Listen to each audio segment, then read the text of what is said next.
Distancing oneself from the wanting to be seen is an obvious and natural consequence of the being who seeks invisibility and unknowability. The work of transforming forms, for this being, is unforgivable and a significant hindrance to their aspirations. The text brings neither dogmas nor rituals of social and human behaviors. It merely demonstrates to the being the points and counterpoints of a path that is naturally open to all. The force for transposition and transcendence is available. To the conformity that obstructs this force, illusory values for the protagonism of an ego that should not occupy this place are added.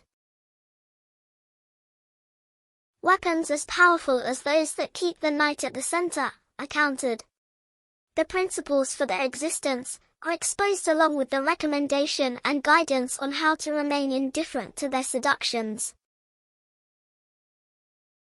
It is impossible for the force not to manifest in the being. Without it, the being is nothing. The being manifests, because the force manifests.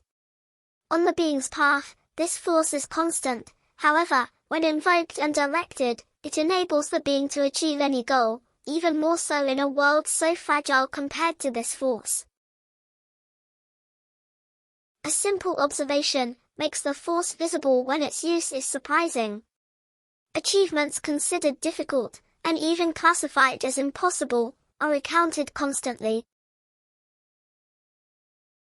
The quality of these achievements, when compared to the possibilities of real power, is too insignificant, but it shows the being, first, its existence, and to the being's attention, glimpses of its magnitude.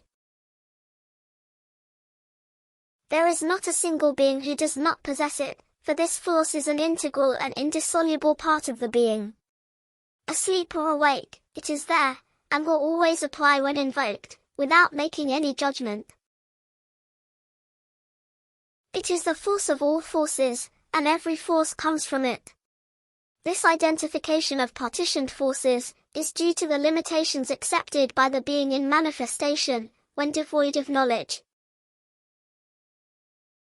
The potentiality of the being is recognized through the understanding of its power.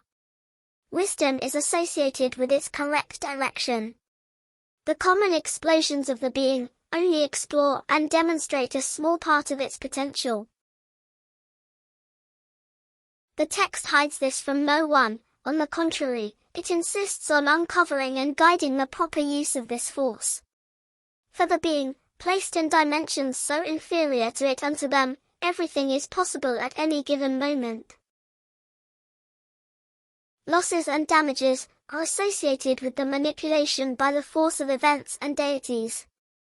But, in the design of a mental universe, it is not clear whether the mind manipulates events, or merely gives concreteness to previously determined events. Below the line of being, this thought finds no answer.